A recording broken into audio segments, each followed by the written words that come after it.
Welcome to Jung at Harp, episode number 184, Fulfillment versus Contentment, or Contentment versus Fulfillment.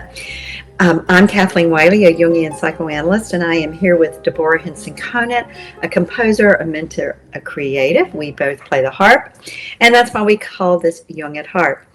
And we come together almost every week to have a conversation that we invite you to join in on if you're watching us live.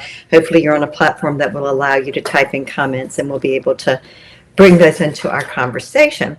And we always start with a question. We don't start with answers, but we start with a question and circumambulate that to see what we can both discover, and you all hopefully discover, that might actually make a difference for us in our day-to-day life. So I was musing about the difference between contentment and fulfillment and shared that with DHC this morning because I had a day yesterday where I just felt tremendous contentment at the end of the day. And it occurred to me that there was something about that was slightly different than when I have a day where at the end of the day, I list out my fulfillments. And the fulfillments, you see my body immediately, the fulfillment somehow have to do with something with my powering through, my powering through. I don't want to claim that, but that's what it feels like at this moment. Whereas my day yesterday was just like being in the flow and carried along. And I was able to do some creative work yesterday on a project I've been working on. And I made progress. I mean, there was definitely accomplishment, but there's something about the contentment that just feels different to me. So I'm curious about that. I'm also curious about that with the harp because last night, right before bedtime, I walked by my harp in the great room and I just stopped, and standing in front of the harp, I just played 2 or 3 patterns on the harp. And I think I was in F. And it was just so satisfying. Now there was a fulfillment, but that fulfillment, it was like being nurtured. It was like having a good meal, and being fed, but it didn't require me to cook it or prep it or decide what to have. It was just there for me. So I'm curious about this difference and what it might have to say to me about my daily life and my relationship with my heart. Wow. The biggest thing that comes out of that for me, and I hope you can hear me. I think you can. Yeah. The biggest thing that comes out of that was the harp, meaning that there is contentment, there is fulfillment, there is accomplishment, but then you actually have something. There is a something with which you can feel contentment and fulfillment. Mm-hmm. I mean, I hadn't thought about that at all when we started talking about this, but as you were speaking, I was thinking, wait a minute, what if that harp wasn't there?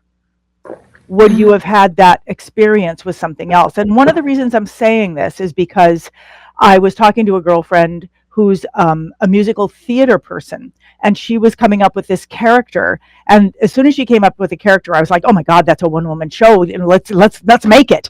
And then I was like, "Oh my God, this character should play the harp. I could teach you how to do that." And she was like, "You could?" And I was like, "Yes, because if you." She particularly wants to do this in hospitals, and so it's not like she wants to walk onto the Carnegie Hall and say, "Hey everyone, look at how great I'm playing." Not at all. It's all about the connection that she wants to make with the story and the character that she has. And when she described that story and that character that she already has, I thought harp is the perfect instrument, but only because she does not care about being a harpist. And therefore, she can be completely content, completely fulfilled, and completely accomplished with the simplest of tools. And so part of this, and by the way, if when you're listening to this, anyone in the New York City area, she's up in Harlem, if you have a harp, a small harp, because she just really wants like a lap harp, I'd like it to be levers. I would love to have her borrow a harp to try this out, because I so believe that it is possible for people who don't have to prove themselves with the harp to have complete fulfillment and contentment learning just 3 chords.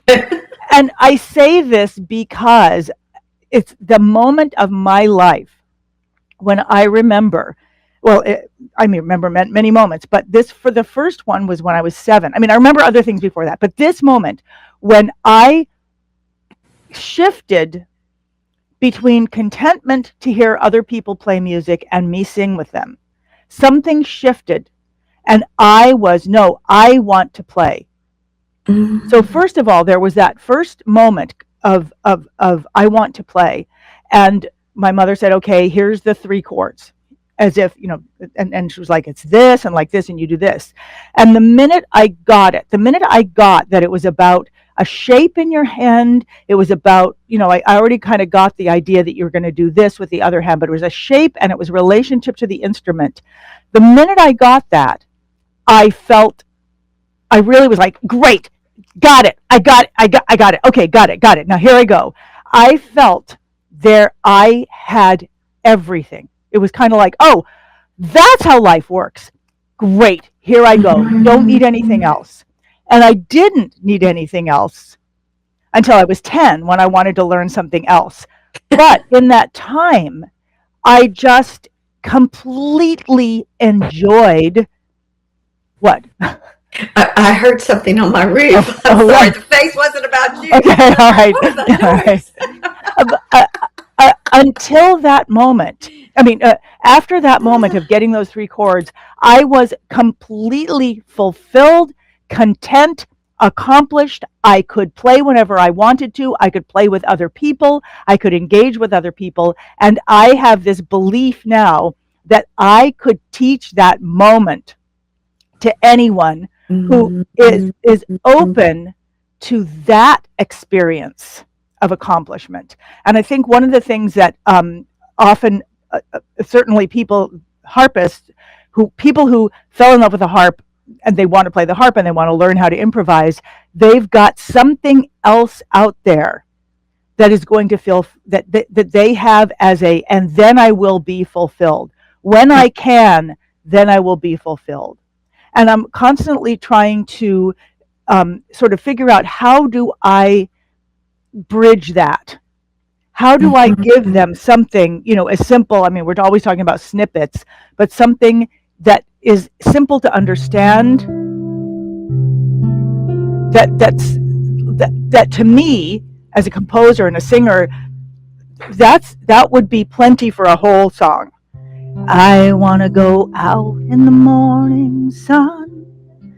I want to come in when the sun is dark. I want to dum da da da dum da da dee da dum dum.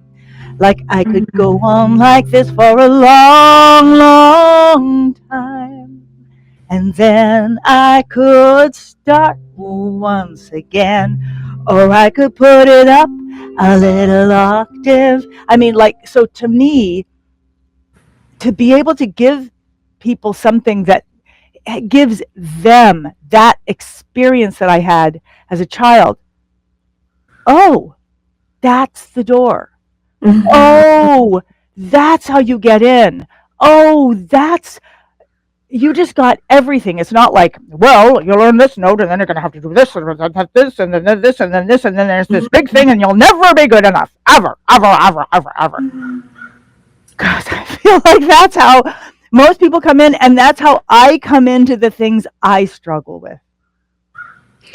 I was struck by that you said when you learned those 3 chords on the ukulele, I had all I needed and I was ready for life. I had all I needed for life. And, I think that is a difference for me between the sense of contentment and fulfillment. Fulfillment often feels to me like, okay, I managed to get this thing done from the list of 10. Contentment is, I did all I needed to do. In fact, one of the reasons I had such contentment yesterday is I ended up with a free unscheduled day because I made a last minute change in some travel plans. And so I didn't have an agenda for the day. which means I didn't have a schedule. I didn't have set appointments. And so I was able to move through the day organically and move through the day really in sync with where my energy was. And it wasn't like I was looking at the to-do list with 10 things that all need to be done and which one do I do first. And I'm just aware as we're talking about how often my fulfillments are, oh, I've got those 3 things off the list of 10 done. And what a difference. And my heart the last month or two particularly, although this has always been a part of my own harp playing, but particularly the last couple of months, I just decided I'm not practicing. I'm going to play for my own rejuvenation. I'm not going to practice, but I'm going to play for my own rejuvenation. So I'm playing, and interesting enough, I'm playing more. Because I'll rest my case here. Yeah, anyway, I'm playing more. And, so there's something about that. I don't know. Maybe this isn't true for everyone, and I'd be very curious. But it's like there's a subtle nuanced difference that I feel in my body when I hear the word fulfillment, accomplishment, and contentment. And yet intellectually, I know they all are connected in some ways and all could apply to the same thing, activity or whatever. But there's a slightly felt difference in my body in terms of whether or not I, am tightening up to move and charge ahead, or I'm just relaxing and trusting the flow of life to carry me. Well, I'd like to point out one thing, which is I believe that you have taken on a practice. Yeah.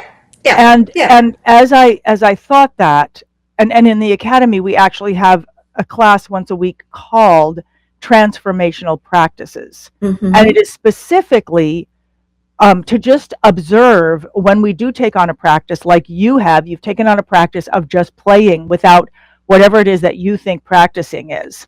Right. And then we share what comes out of that.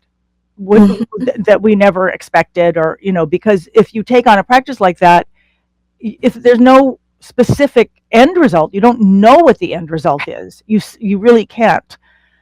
So that's one thing I hear, that you've taken on a practice, and I do find, and then I thought, where did it change?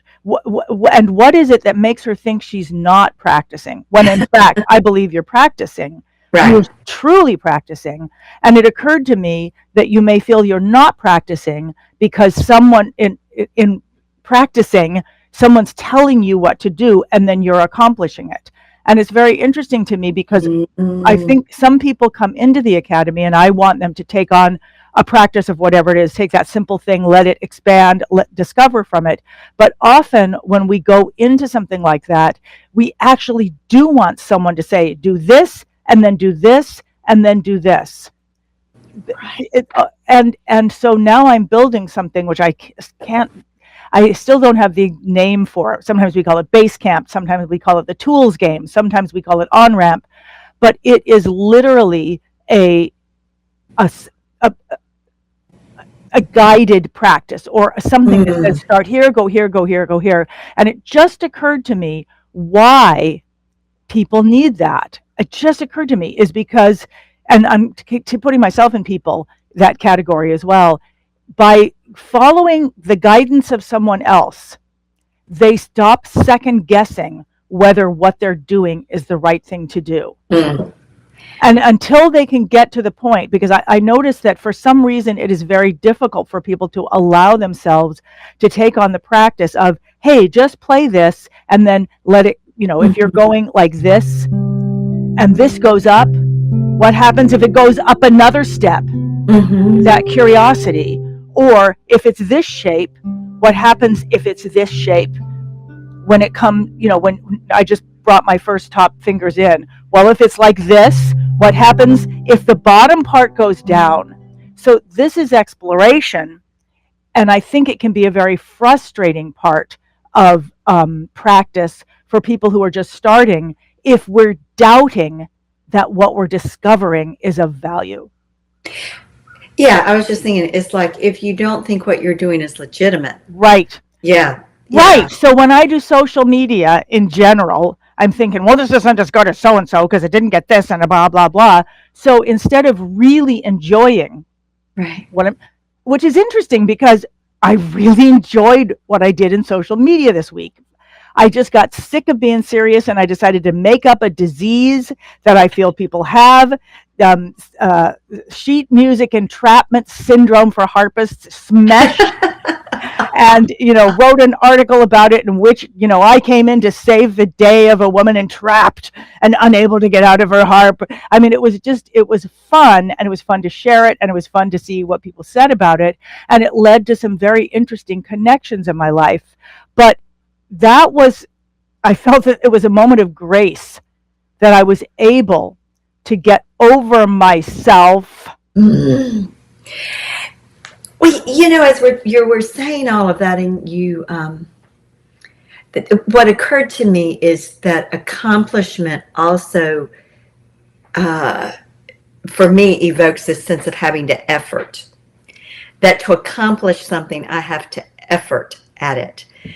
And I think you're absolutely right that my going to the harp, not to practice, but to play for my own nourishment, is a practice of sorts.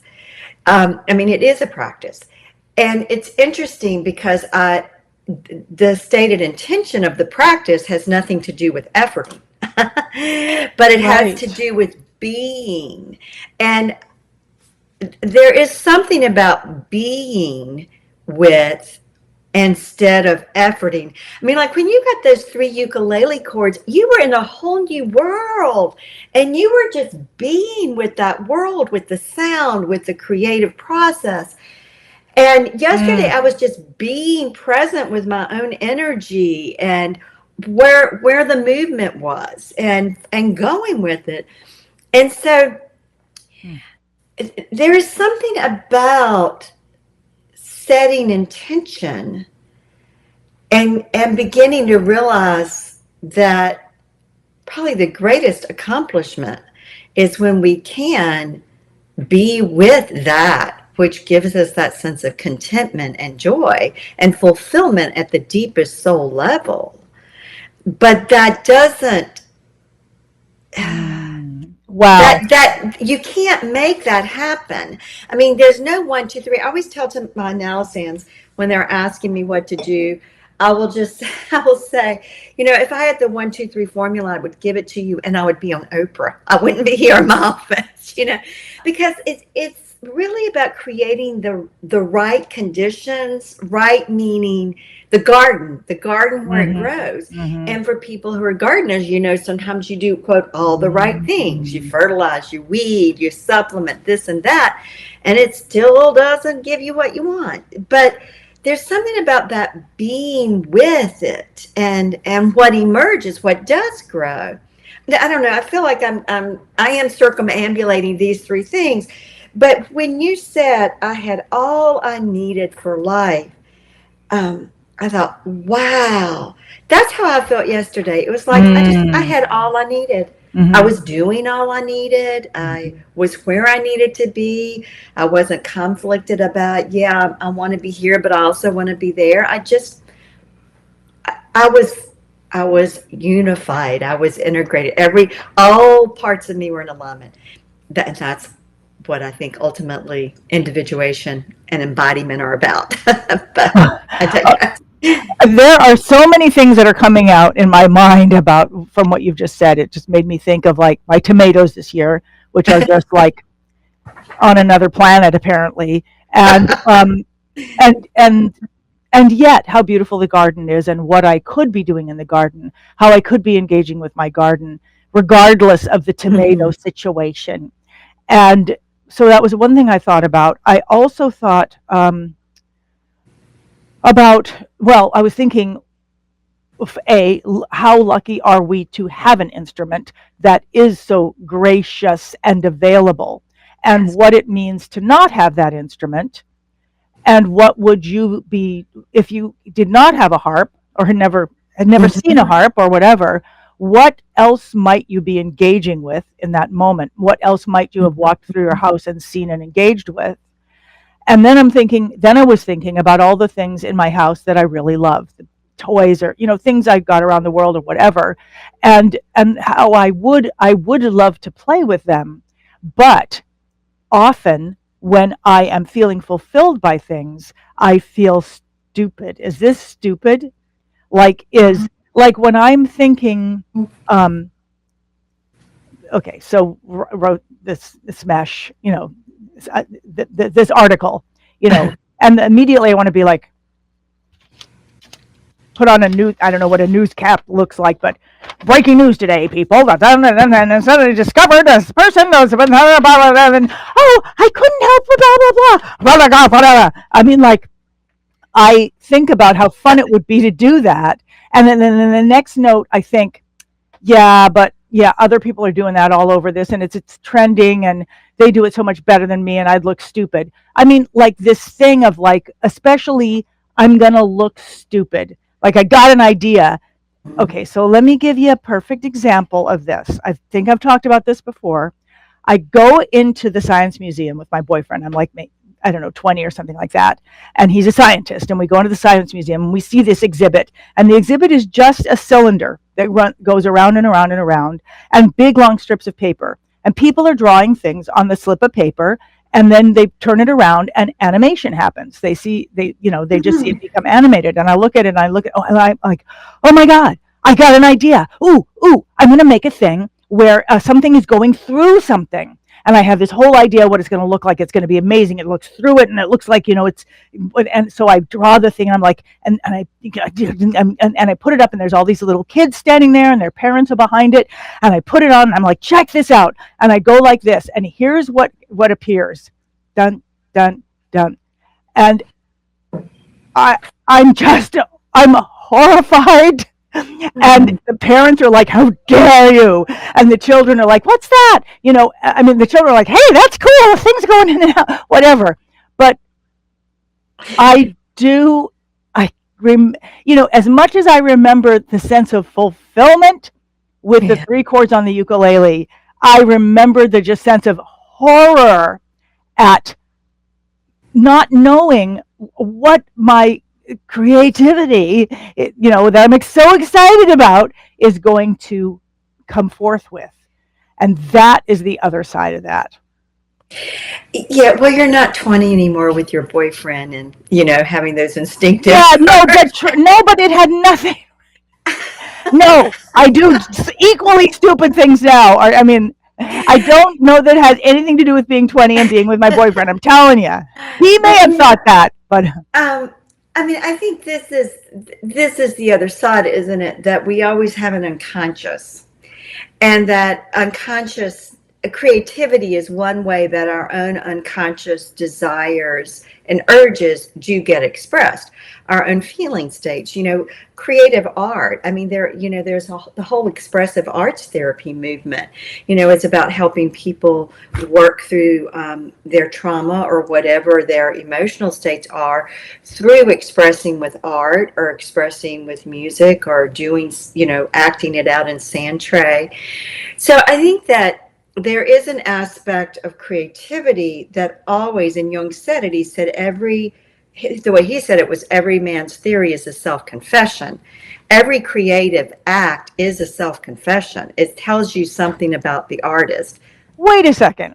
Are you implying that this mistake was intentional somehow on my part? I don't think it was intentional, because intentionality implies that you were conscious of what you were doing. But I think it was expressive of energy that was activated in your psyche at the time. That's why I joked about when you were 20 and with your boyfriend. And, there were all kinds of instinctive urges that would have been in the background. Well, that makes it worse because now I'm thinking, well, crap, if I don't know, and I'm not blaming you for this, but I'm thinking, if I actually do give in to my creative urges, I might reveal things I don't even see until 50 years later or whatever. But we do. I mean, there's no way not to. I Well, I mean, don't want to do that. sorry. I mean, Okay. to use the Jungian parlance, the language, everything has a shadow. I mean, there's a conscious side, and this is our intention and what we believe we're doing. And then there's a shadow or a dark side of what's also going on that we don't see. And, that's part of the way psyche works, no matter what. I mean, this is true not just in creative acts, but it's true in every conversation we have. It's true, I mean, so when we get in an argument with our spouse and they say, well, you said this, and you say, no, I didn't say that. I said it this way. Well, yeah, but they're picking up what also is in the shadows there sometimes. So, and the thing we have to remember is that everything that's in the shadow isn't dark and ugly and embarrassing. There's a lot in the shadow that's our gold. That's our own unexpressed abilities and our own jewels. So the creative process, when we can surrender to it, allows us also to see not only those warts and pimples about ourselves, but it allows us to see jewels that we're disconnected from. Having a moment here, Kathleen. Okay. I'm like, wait, are you telling me that everyone, if we start expressing ourselves, the more we start expressing ourselves, everyone can see how stupid we are except for us? And I mean, I get that you're also saying on the other side, that may not be what you're saying, but that's what I'm hearing. Yeah. Okay. Well, Okay, Deborah, watch out. I don't think anything is stupid. I mean, that's just not. I mean, like even part of what I heard about your writing this article and then your desire to act it out, I thought, how wonderful. That is a part of who you are. You are an actress at heart. You are that opera star who takes on every character. And you love that. And you come alive with that. So what? 100,000 other people do that. They're not you doing it. And they're not doing it with your energy, with your passion, with your specific ways of self-expression. Right. I mean, I know that. I say that. I'm thinking. Well, I'm thinking that why am I having this reaction to this today? And I'm thinking of what happened yesterday.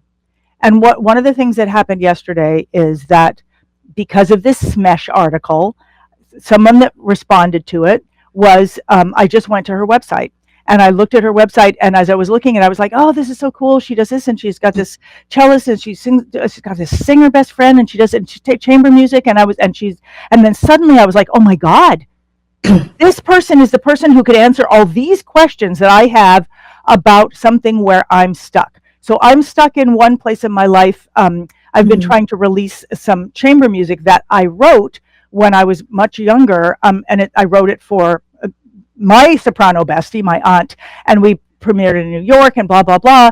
But there were all kinds of things that I didn't know how to put in the sheet music just because they're self-evident to me. Like when the copyist years ago put the sheet music together, he put it all together and he put every question that he had in it. And I counted them yesterday. There are 286 questions that I don't know how to answer. Mm-hmm. And there are things like tempo. What's the tempo here? And is this mezzo forte or is it mezzo piano? There are things I don't know how to answer because they're irrelevant to how I see the music. To me, what's the tempo? The tempo is the tempo that needs to happen there, depending on how you just did the thing that happened and how you're going to do the thing that happened next. What is the most effective tempo at that point? I don't know. So for, I don't know, 10 or more years since he finished that part of it, I saw it. I saw all those questions in it, and I was just like, forget it. I'm not putting that out. So I saw this opening. I saw this person. I was like, my God, she could maybe answer these questions because she comes from the other side of that world. Mm-hmm. I'm writing for people, but she's the people I would be writing for. Maybe she could tell me this. So as I thought of this, I took out the piece of music. I listened to it again. I was both moved by it, and I was all like deeply moved by the story I was telling and the music I was doing. And at the same time, my other brain was like, I don't know, that one kind of went on too long. How come I did it that way? And I And then after looking at those things, I started to feel shame. I started to think, Mm, well, I think this is meaningful work, and some other people have thought this is meaningful work. I'm imagining that it could be a story that would be valuable for a dramatic soprano to tell, because it is a dramatic story and it lets them really, really act and tell a story. But what if it's stupid? What if it's just the juvenile work of a person who thinks, and I just got all in my head about how much shame I could be opening myself to seeing, this thing. Everyone can see how stupid you are except you. So I see why this is coming up in this conversation today. Very interesting that it's coming up in the question of contentment and yeah, fulfillment, because listening to this music, there were moments of absolute fulfillment right. because I was able to give a voice to something in a story that did not have that voice before. Yeah.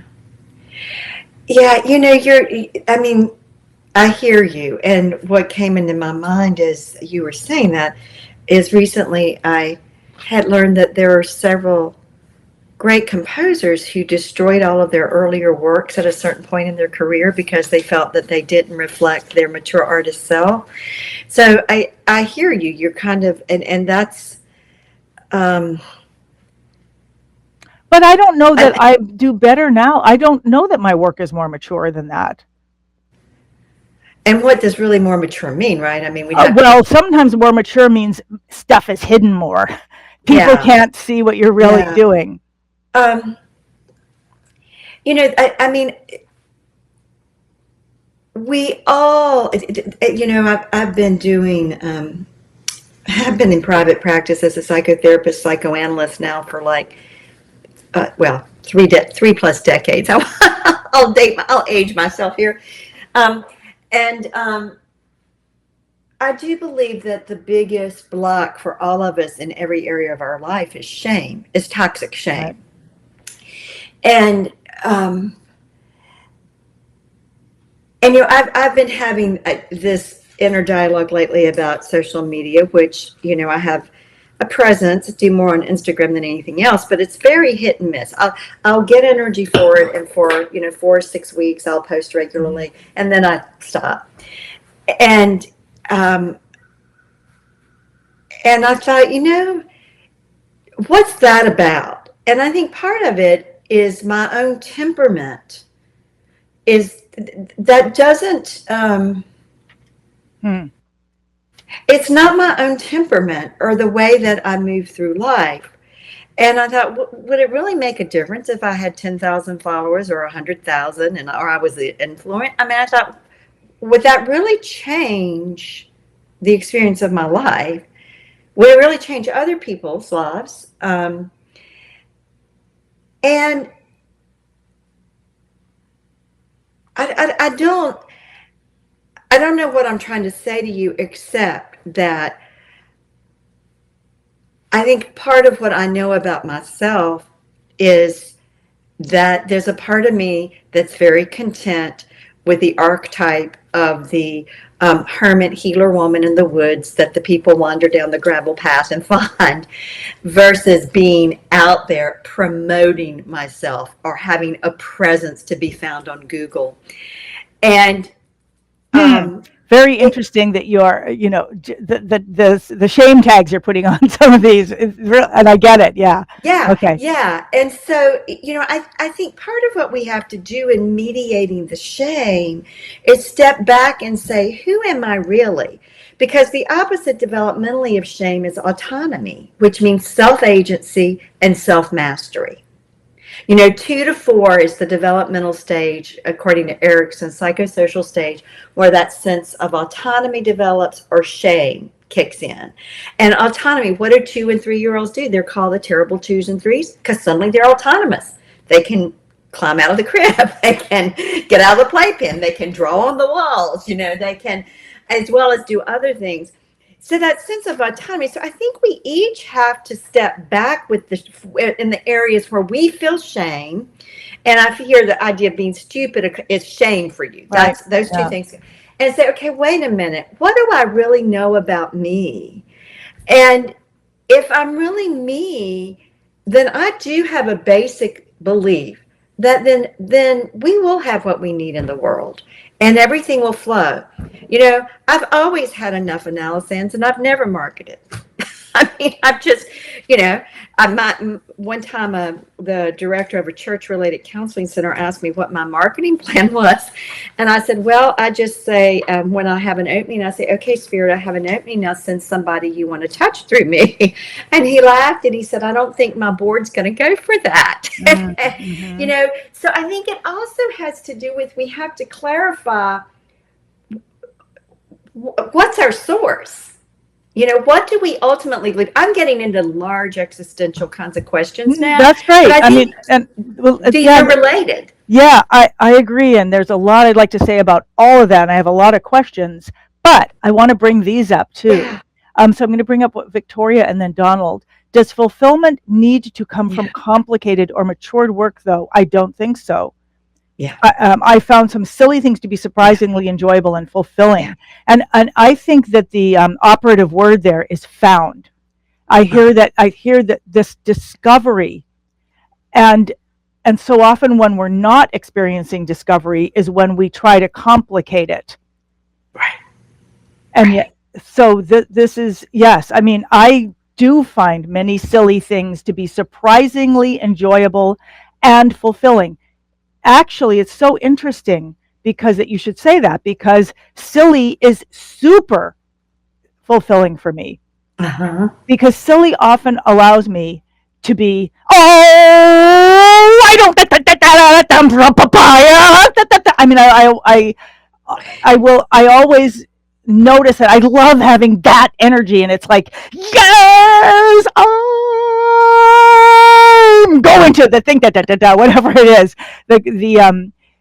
That's, it does somehow open up the opportunity for, like, what you just saw of me was two different huge energies, one loud and long and then and fast. And normally I'm not expressing those things at all, and yet they're super fulfilling. Yeah. And they sound like they're aerobic. Let's see what Donald says. One thing that comes out of the shadows in one circumstance might trigger embarrassment. Yeah. But the same energy coming out in a different moment in songwriting might come out as gold. Right. And often I think for me, the thing that's embarrassing, well, first of all, when you were speaking, Kathleen, I thought you said something about toxic shame. And I said, is there another kind of shame? Is there any shame that's not toxic? Just out of curiosity. Well, so I do think, for me, I differentiate between toxic shame that is of monstrous proportions that totally annihilates any sense of self, and a humanized or mediated shame that one feels but is able to say, you know what, that's old stuff, and that's not the truth of who I am. So it is because these basic affects, and shame is an innate affect, if we believe the developmental psychologist, is always going to be present in our psyche. So the problem is not that we might feel a pang of shame, but the problem is, does that pang of shame take us over and totally annihilate just the rest of us, the self we are? Or are we able to say, ooh, yeah, that didn't feel good when she said that, and it did make me feel like I was less than, and I got this other side over here. So we're able to, a humanized shame or any humanized emotion, we are able to have it instead of it having and taking us over. So for me, there is a difference. That's really interesting. As you were talking, I was thinking many different things about, what that is. Like I was thinking about, well, is that like, I was thinking, can shame itself mature? So that it is more wise or open or something. And I was thinking about juvenile shame, not the shame of a juvenile, but juvenile level shame. That, like, I'm thinking as a juvenile person, Mm-hmm. or a juvenile in anything, I'm often stumbling around, I'm yelling, or whatever it is. That's what I would consider my juvenile behavior. That Mm-hmm. usually happens when I'm so immediately triggered by fear or shame or whatever, that I just suddenly get like, Mm-hmm. like really big, versus a more matured shame or whatever, in which I can experience it without immediately physicalizing it in a pushing off way. and Mm-hmm. then and then ultimately, by feeling it inside, I'm just making this up as I go along here, I'm thinking, by experiencing it inside, I am then able to actually turn it into something that, like art, something that could be experienced by others through my art, rather than something that pushes people away because of the kind of self-expression I'm engaging in. Yeah, no, I hear you. And again, I think for me, the way I think of it is gets humanized, which means it's not of instinctive Mm-hmm. proportions where it just again takes you over in a life or death way, and it's not of archetypal proportions. It's mediated. It's like, okay, yeah, this is a normal human emotion, but I'm not bad to the core. I'm not stupid. Yeah, and my creativity doesn't speak to everybody. And I think what Donald is saying is that uh, we can, well, I'm thinking about you're doing the Nightingale. I'll just go about it that way. And how you felt so ashamed of the Nightingale. And yet, when a friend heard you play it, he was like, oh my God. And it's probably one of your best known, well loved songs. Right, right. And the other song of yours that for me is so loved, that goes through my mind often, is I Love My Garbage Man. All I right. love that song. I can't Right, tell you how often I hear that song in my mind. And that to me goes in a little more of the silly category, right. but it's not silly music. I mean, I think who It am I to is. say? But I love it. I mean, Right, I love what it expresses, and it's such a different sentiment than the Nightingale. But right, what's true for both is that they express a human emotion. They express a human longing. They express a human. They speak to the human condition that's universal. well, what I'm hearing is, when you said that, and it made me feel like crying. They both express love. Yes. Love. And so what I'm hearing, and it's interesting, so we started out talking about contentment versus fulfillment and accomplishment, and when we got to shame, that's when people had things to say, because it's so universal. And I I realized what I wrote down was, so it doesn't stop. And what I meant by that was that on the road to fulfillment and contentment is, for me at least, humiliation, or the possibility of humiliation, as I express myself for whatever reason. It is so. And what's important is that humiliation and that shame does not stop the impulse of self-expression. Right. And I just, I think that in some ways, that's what all my work is about, Mm-hmm. is to be able to create vehicles for that self-expression, to be able to create, training that helps that to come out of people, to actually embrace that in myself, and embrace it in myself by making those things for other people, so that then they show me, without meaning to, they show me what it means to be able to continue to find that self-expression and not be stopped by the shame, and therefore actually experience contentment and fulfillment and connection. Right. Right. Yeah. Yeah. No, I think that's beautiful, because our those basic affects and emotions never go away. Our history never changes. But what can change is our relationship to our history and our relationship and own personal response and the meaning we give to those affects. And I can remember in this book project I've been doing when the transformational book coach I was working with, um, oh gosh, I guess this would have been 3 or 4 years ago, I sent her something and she sent back to me, "This is boring." And now, given when I read what I've written, how I've rewritten in my writing style has changed, I think she was right. It was way too mundane and academic, and but when when she said that to me, it was like, oh, gulp. I mean, talk about the shame. It was like, ugh. And yet, when I could step back, I could say, okay, I see what she's saying. I see what she's getting at, and so I do think there is a place where, as sometimes the embarrassment is what ultimately does also lead us to the gold. That the embarrassment, when it's not toxic and it annihilates us, we are able to step back and laugh at ourselves. So that's the other thing I want to say about silly. And this is, and then I know we have to stop. Right. Oh, right. Yeah. Okay. In the esoteric tradition, they pair mirth versus bondage.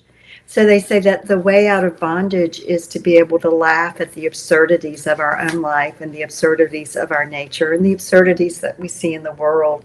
And so I think for me, the silly is into that territory of laughter, where it does help break us free from somewhere we are feeling in bondage. We're feeling trapped, and whether it's trapped and caught in our shame or whatever.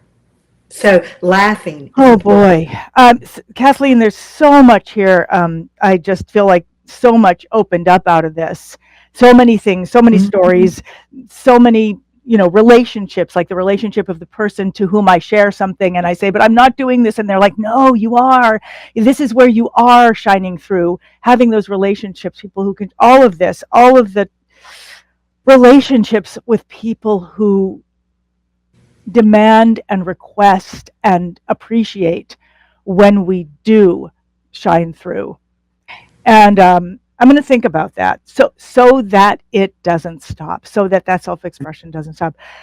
I can't wait to go more deep into this over. And thank you for everyone. Thank you for Donald and Rose and Victoria and everyone who sends us stuff afterwards. It means so much to know that you're listening and to have you be part of this conversation and to know that the conversation goes on in us as well as in you. And Kathleen, thank you so much for this moment of connection each week to explore. And will I see you next week? Yes, we'll see you next week. Visit jungatharp.com for show notes, contact links, and to follow the ongoing conversation. That's Jung, as in Carl Jung, the famous psychoanalyst, and harp, as in the many-stringed instrument.